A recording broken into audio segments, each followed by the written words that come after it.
নমস্কার, আপনাদের সবাইকে স্বাগত জানিয়ে আমরা শুরু করছি আজকের এখনকার অনুষ্ঠান অবশ্যই আজকাল পরশু। আর এই অনুষ্ঠান সৌভাগ্যের একমাত্র দিশারি জ্যোতিষতন্ত্রের তন্ত্রোক্ত কনিষ্ঠাধিকার রাজশ্রীর অনুষ্ঠান। অনেক অনেক স্বাগত রাজশ্রীকে। সিদ্ধিদাতা গণেশকে প্রণাম করে শুরু করছি। রাজশ্রী, আমরা যে পথ চলাটা করবো আজকে সেটা হচ্ছে রাগ নিয়ে। আপনি এর আগের দিন বেশ কিছু আলোচনা করেছেন রাগকে কেন্দ্র করে। এটা বাস্তব কথা যে যে রাগী মানুষের সঙ্গে ঘর করে, যার সন্তান রাগী বা স্বামী বা স্ত্রী রাগী, তারা উপলব্ধি করেন যে ব্যাপারটা কত ভীষণ। কিন্তু বিষয় হচ্ছে যে রাগী মানুষ কোনো কিছু ধারণও করতে চান না। যিনি রাগ কমাবেন বলে মনে করছেন, আপনি সেটাও বলেছেন তাকেই করতে হবে, তাকেই করতে হবে। কিন্তু একটা জিনিস আমার যেটা প্রশ্ন আপনার কাছে, যারা রাগী উগ্র, তারা কারোর মানে রাগের সময় অনেক সময় খুব ভুল ডিসিশন নিয়ে যান। অনেক সময় তাদের মধ্যে একটা আত্মহনন বা আত্মধ্বংসী প্রবণতা দেখা যায়। অপরের ক্ষতি করা, নিজের ক্ষতি করা, দুটোই দেখা যায়। রাগের মাথায় সে নিজেরও ক্ষতি করতে পারে, রাগের মাথায় সে অন্য কাউকেও, মানে তার কোনো রাগ ছিল ভেতরে, তার প্রতিশোধও নিতে পারে। দুটোই দেখা যায়। দেখুন, যারা রাগী উগ্র, সবথেকে বড় কথা একটা জিনিস জানবেন, যে যখন আমরা কোনো গ্রহ সংস্কার করি তখন ম্যাক্সিমাম টাইমে গ্রহ সংস্কার করে কিছু দেওয়া হয় ধারণ করার জন্য, পালন করার জন্য।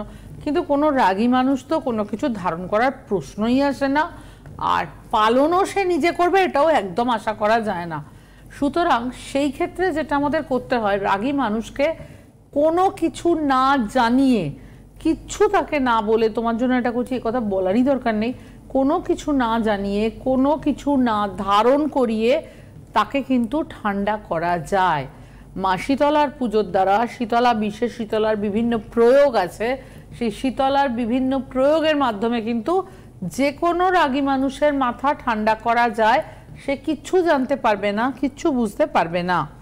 এবং জলতন্ত্রের এটাই মেন বৈশিষ্ট্য, যে যার জন্য এটা খুব ইম্পর্টেন্ট কথা, যে মেন বৈশিষ্ট্য জলতন্ত্রের, এটাকে বলা হয় জলতন্ত্র। আমাদের হরস্কোপ তো 4টি ভাগে বিভক্ত, অগ্নি, বায়ু, পৃথ্বী, জল। তো যখন কোথাও আগুন লাগে তখন আমরা কি করি, সেখানে জল ঢেলে নেবানো হয়। ঠিক সেই রকম যে ব্যক্তি অত্যন্ত রাগী, জেদি, উগ্র, কারো কোনো কথা শুনবে না, সে যেই হোক, যখন তার মেজাজ খারাপ হয়ে যাবে তখন সে যে কোনো অসদাচরণ করতে পারে, যখন যে কোনো ভুলভাল কাজ, ভুলভাল কথা সব কিছু বলতে পারে। তো এখানে একটাই জায়গা, সেটা হচ্ছে যে জলতত্ত্ব ইউজ করে বা জলতন্ত্রের মাধ্যমে তার মাথা ঠান্ডা করা যায়, সে যতই রাগী হোক না কেন। এবং এর জন্য তাকে কিছু পড়ানো, ধারণ করানোর কোনো প্রশ্নই আসে না। এটা হচ্ছে সবচেয়ে বড় কথা। কেন, যদি আপনি কোনো রাগী ব্যক্তিকে কিছু পড়াতে চান, প্রথমত সে পড়বে না।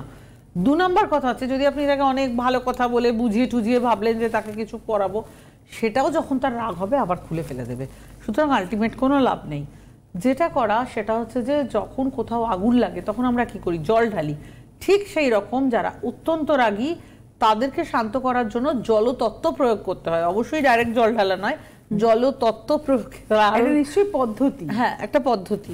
জলতত্ত্ব প্রয়োগের মাধ্যমে যে কোনো রাগী, জেদি, উগ্র, যে কোনো বয়সের মানুষ হতে পারে, বয়স্ক লোক হতে পারে, মাঝারি মাঝবয়সী হতে পারে, বাচ্চা হতে পারে। আজকালকার দিনে আমি অনেক সময় দেখি বাচ্চারা এত রাগে, জেদি, উগ্র, তাদের বাবা মা তাদের কন্ট্রোল করতে পারছেন না। তো এইখানে একমাত্র উপায় হচ্ছে জলতত্ত্ব বা জলতন্ত্র প্রয়োগ করে তাদের মাথা ঠান্ডা করা। এবং সেটা যে কেউ করতে পারে। ধরুন আপনার বাড়ির কেউ রাগী, হয়তো আপনার হাজব্যান্ড রাগী, তো হাজব্যান্ডের জন্য আপনি জলতত্ত্ব প্রয়োগ করতে পারেন। আপনার স্ত্রী হয়তো ভীষণ উগ্র, ভীষণ রাগী, তার জন্য করতে পারেন। বাড়িতে ছেলে মেয়েদের জন্য করতে পারেন।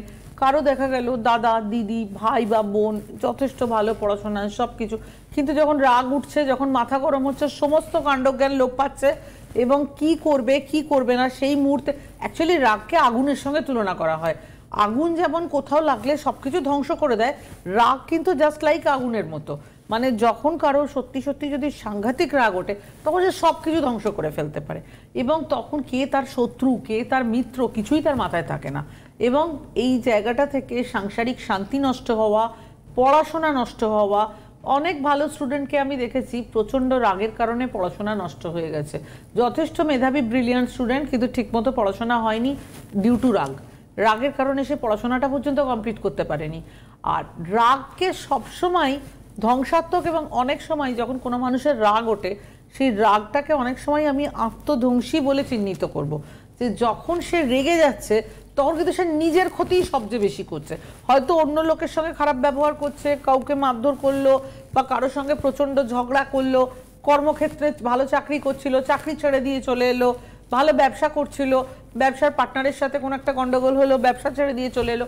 এগুলো তো আলটিমেট কিন্তু নিজের ক্ষতি, আলটিমেট কিন্তু অন্যের সঙ্গে ঝগড়া ঝামেলা যাই করুক না কেন, আলটিমেট কিন্তু ক্ষতিটা সবসময় তার নিজের হয়। এবং সব থেকে বড় কথা যেটা সব থেকে বড় ডিসঅ্যাডভান্টেজ, সেটা হচ্ছে যে রাগী জেদি উগ্র মানুষকে কোনো কিছু ধারণ করানো যায় না। মাথা যখন ঠান্ডা থাকবে, হয়তো ভালো করে বললো, তার মা বললো বা তার বাবা বললো বা তার স্ত্রী বললো, সে হয়তো রাজি হলো, কিন্তু মাথা যখন গরম হবে কিচ্ছু মাথায় থাকবে না, ওইগুলোই সবার আগে খুলে দেবে, ওইগুলোই যেগুলো পড়ানো আছে সেইগুলোই সবার আগে খুলে দেবে। সুতরাং যখন কোনো আপনার পরিচিত আশপাশে বা আপনার পরিচিত যাদের রাগী ব্যক্তি আছেন, তারা খুব ভালো জানেন এগুলো, তারা এগুলো ফিল করবেন, আমার কথাটা একদম অক্ষরে অক্ষরে। কিন্তু আমি একটা কথা বলছি যে সেই সমস্ত মানুষ যাদের প্রচণ্ড রাগ জেদ উগ্রতা, আমাদের তো হরোস্কোপ 4টি তত্ত্বে বিভক্ত, অগ্নি বায়ু পৃথ্বী জল। অগ্নি তত্ত্ব যখন বাড়াবাড়ি বেড়ে যাবে, মাথা গরম রাগ জেদ উগ্রতা যখন বাড়াবাড়ি বেড়ে যাবে, তখন কিন্তু জলতত্ত্ব প্রয়োগের মাধ্যমে নিঃশব্দে সেই ব্যক্তিকে শান্ত করা যায়, এবং সেটা দূর থেকেও করা যায়। এমন ব্যাপার না, হ্যাঁ অনেক সময় কিছু ব্যাপার আছে যে আপনার বাড়িতে কেউ খুব রাগী জেদি উগ্র, আপনার খুব ঘনিষ্ঠ কেউ, তাকে হয়তো আপনি কাছ থেকে শান্ত করতে পারবেন, কিন্তু যে লোকটা দূরে আছে তাকে তো আপনি কাছ থেকে শান্ত করতে পারবেন না। তার মাথাও ঠান্ডা করা যায়। ধরুন আপনার অফিসের বস প্রচণ্ড আপনার সঙ্গে আপনাকে ডমিনেট করে, প্রচণ্ড আপনার সঙ্গে দুর্ব্যবহার করে, আপনি চাকরিটাও ছাড়তে পারছেন না, সেক্ষেত্রে কিন্তু জলতত্ত্ব দূর থেকেও প্রয়োগ করে, প্রয়োগের মাধ্যমে যে কোনো বয়সের পুরুষ হোক নারী হোক রাগী, যে তার রাগ কিন্তু কমানো যায়, তাকে শান্ত করা যায়, তার মাথা ঠান্ডা করা যায়। এবং আমি সব থেকে বড় যে কথাটা বলছি, যে এখানে কোনো ধারণ করানোর প্রয়োজন নেই, সব জায়গাতে ধারণ মাস্ট নয়। বহু সময় দেখা যায় যে বহু মানুষের ক্ষেত্রে সে প্রচণ্ড রাগী যদি উগ্র, তাকে কিছু পড়ানোর প্রশ্নই আসে না, কিন্তু জলতত্ত্ব প্রয়োগ করে তার রাগটাকে একদম কমিয়ে দেওয়া যায়, তাকে শান্ত করা যায়, তার মাথা ঠান্ডা করা যায়, এবং সে বুঝতে পারে যে আমি বোধহয় ভুল করছি বা ভুল করেছি বা ভুলটা বুঝতে পারছি নিজের। অনেক সময় সেই তার যখন রাগটা কমে যাচ্ছে জলতত্ত্ব প্রয়োগের মাধ্যমে, তখন কিন্তু সে অনেক সময় অনুতপ্তও হচ্ছে যে বাবা আমি এই কাজ করলাম, আমি এই কথা বললাম, আমি এইগুলো করলাম।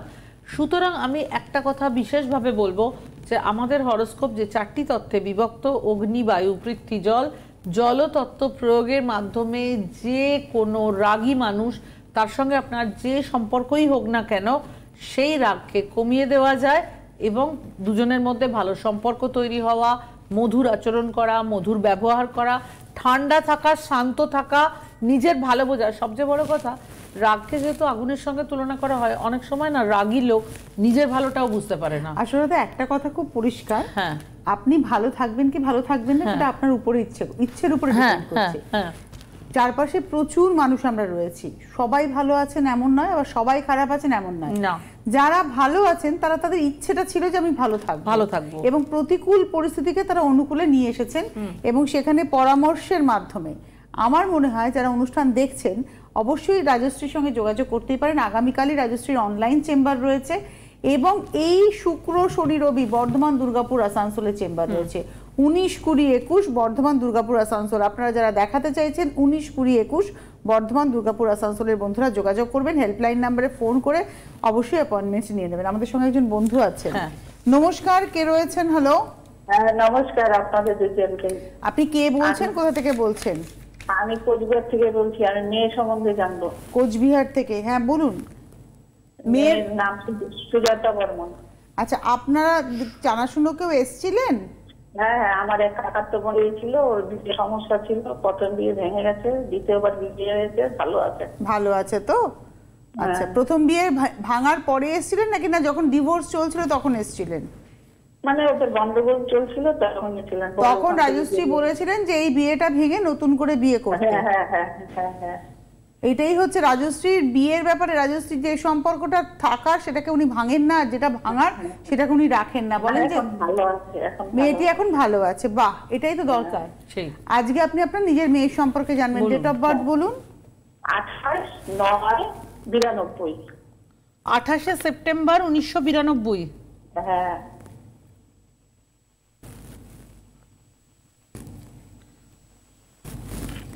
হ্যাঁ, সময় ভোর 3:30, মানে 3:30। ভোরবেলা 3:30। কোথায় জন্ম? কোচবিহারে। ওকে, কোচবিহার।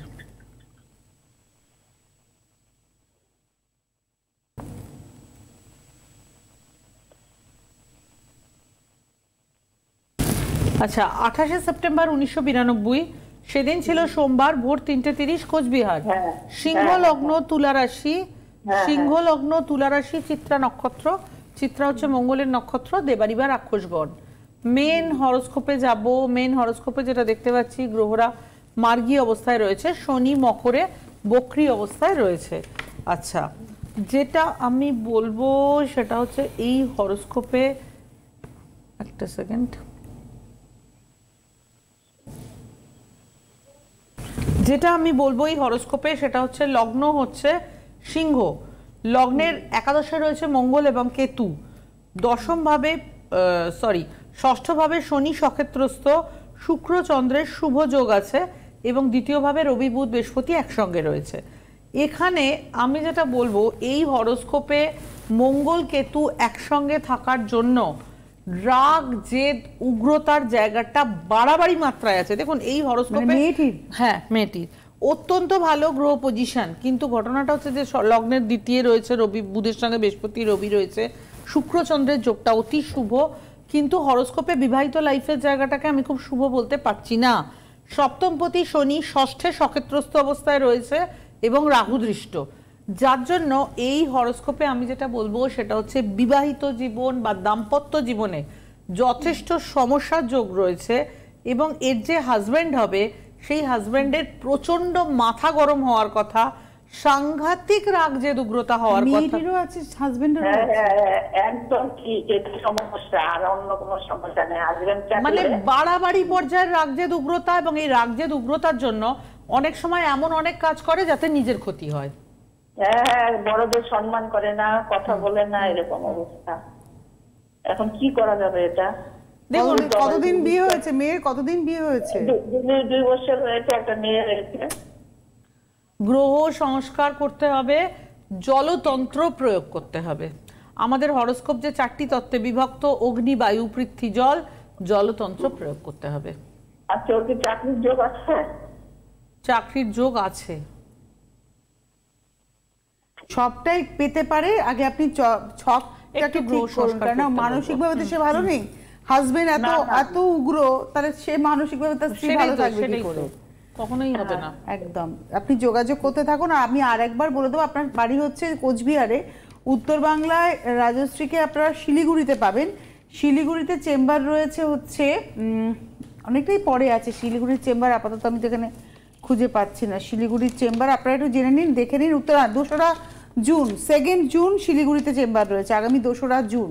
তবে আপনি অনলাইনে যোগাযোগ করুন, অনেকটা সময়, জুন মানে অনেকটা পরে, সুতরাং অনলাইনে ওনারা যোগাযোগ করবেন। আর এই সপ্তাহে 19, 20, 21 শুক্র শনি রবি কিন্তু আপনারা পেয়ে যাচ্ছেন বর্ধমান, দুর্গাপুর এবং আসানসোলে। বারবার এই কারণে বলা যে হয়তো ওখানে কোনো মা খুব খারাপ আছেন, সন্তান ভীষণ উগ্র, এমনকি গায়ে পর্যন্ত হাত তোলে, বলতে পারছেন না কাউকে।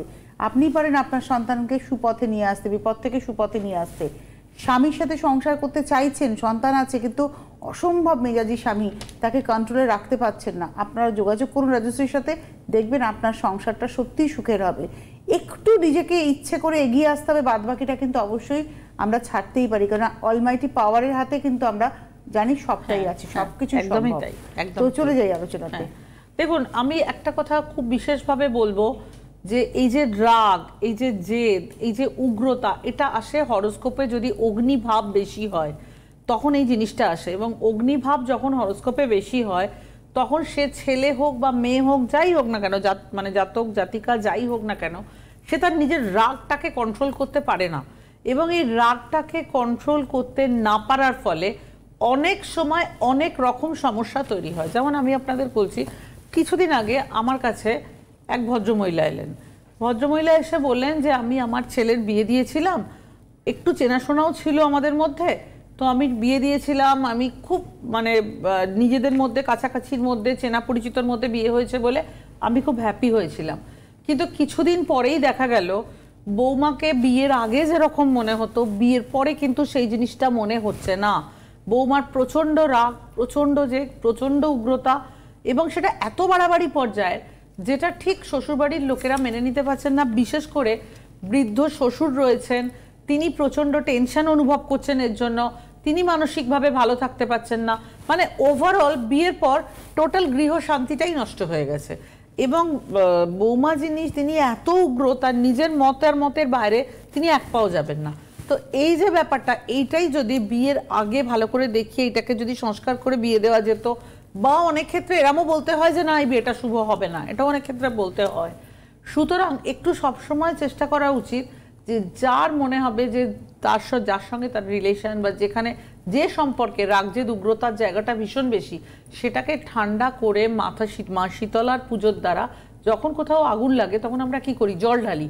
ঠিক তো যখন কেউ খুব অত্যন্ত রাগী যদি উগ্র হয় তখনও কিন্তু তাকে ডাইরেক্ট জল ঢাললে সে আরো খেপে যাবে সেটা না, কিন্তু জলতত্ত্ব বা জলতন্ত্র প্রয়োগের মাধ্যমে তাকে কিন্তু শান্ত করা যায়। সে জানবেও না, তার জন্য আমি নিজে ঈশ্বরকে একটা প্রসেস করব, সেই প্রসেসে কিন্তু সে আস্তে আস্তে তার রাগটাকে, কারণ যে রাগ যে না সে অন্যের জন্য যতটা ক্ষতিকর সে নিজের জন্য ততটা বেশি ক্ষতিকর, নিজের জন্য বেশি ক্ষতিকর। আমি খুব রাগী, আমার অফিসে আমি সবসময় রেগে রয়েছে, আমি অফিসের পরিবেশ নষ্ট করছি, আমার নিজের রাগের ক্ষতি করছি। হ্যাঁ, নিজেরও ক্ষতি করছি। আমি কোনো বাচ্চা খুব রাগী, স্কুলে সে সবসময় সে দোষের শিকার হবে, কারণ তার রাগ দেখিয়ে ফেলছে।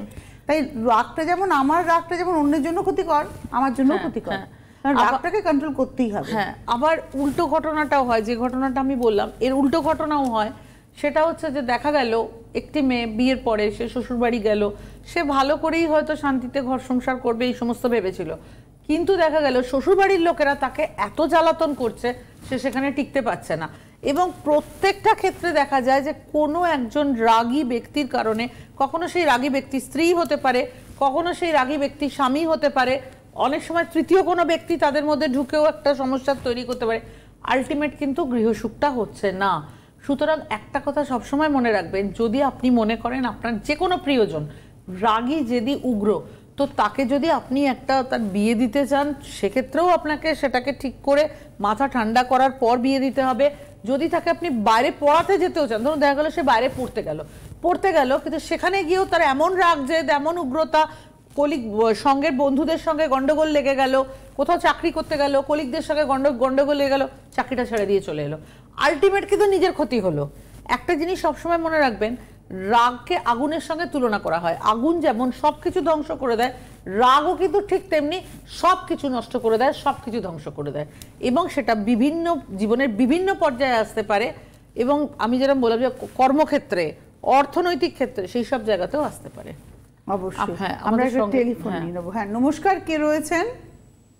আমি পাঞ্জাব পাটিয়ালা থেকে বলছি দিদি। কি নাম? নমস্কার, আমার ছেলের জন্য জানতে চাই। আচ্ছা, নাম না বলতে চাইলেও আমাদের কোনো সমস্যা নেই। আকাশ হালদার, ছেলের নাম আকাশ হালদার। ঠিক আছে। আচ্ছা, কেউ এসেছিল আপনার জানাশুনো?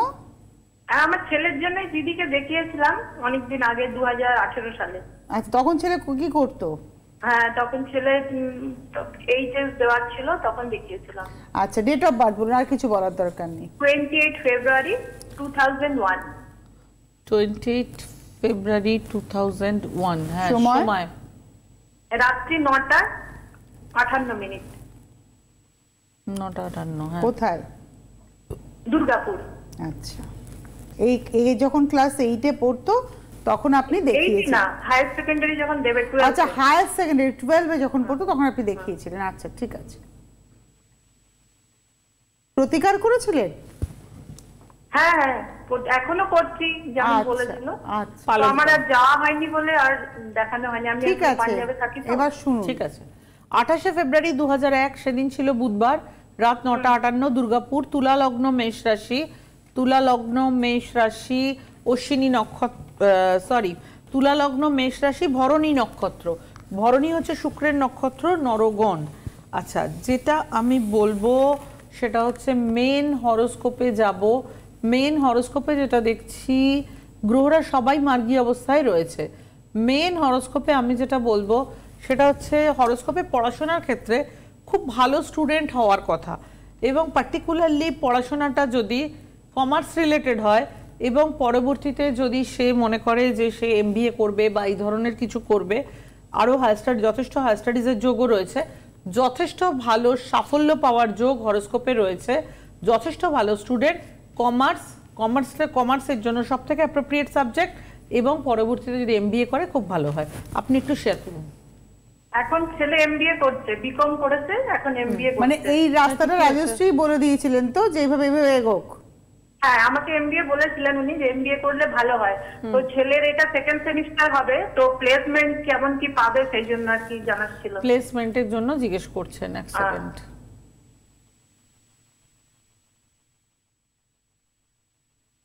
আচ্ছা, প্লেসমেন্টের জন্য যেটা বলবো, লগ্নপতি শুক্র তুঙ্গস্থ অবস্থায় ষষ্ঠে বসে আছে, সুতরাং প্লেসমেন্ট রিলেটেড প্রবলেম আমি খুব একটা দেখছি না।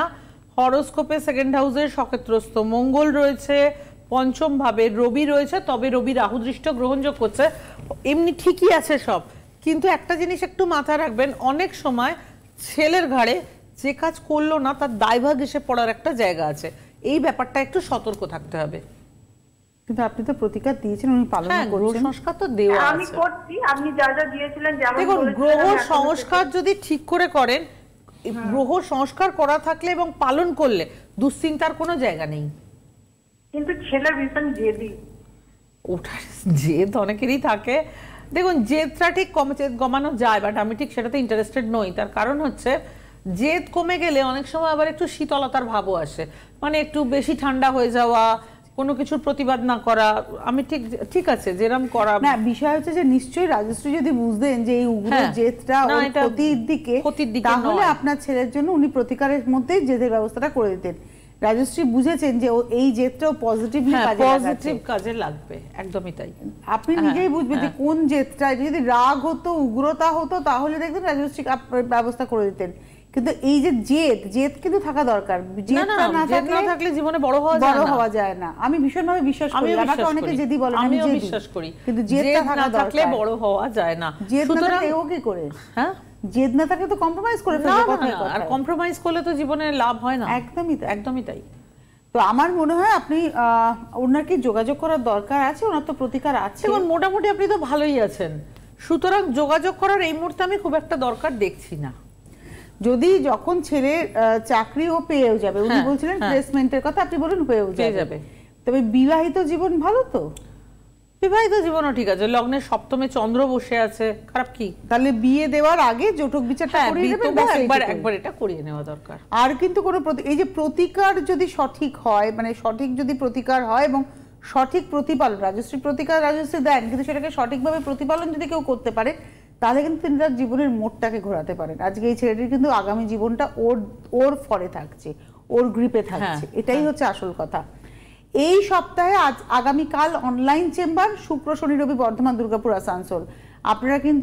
আপনারা রাজশ্রীকে পেয়ে যাচ্ছেন এপ্রিল মাসে বর্ধমান দুর্গাপুর আসানসোলে, এটাই অর্থাৎ যে তারিখটা আমি বললাম 19, 20, 21। যোগাযোগ করতে থাকুন, আজকে হাতে সময় নেই, আর অনলাইন রয়েছে আগামীকাল অনলাইন। হ্যাঁ, আপনারা যোগাযোগ করতে থাকুন। এছাড়া রাজশ্রীর চেম্বার থাকবে আগামী মঙ্গলবার গড়িয়াহাট ভাগ্যচক্র, 23 তারিখ, 24 তারিখ শ্যামবাজার জুপিটার, এবং তার আগে অবশ্যই আপনারা পেয়ে যাবেন, তার সঙ্গে আবার অনলাইনও থাকবে, এবং যোগাযোগ করতে থাকুন। আর শিলিগুড়ি হচ্ছে 2রা জুন, আগামী 19, 20, 21 বর্ধমান দুর্গাপুর আসানসোল।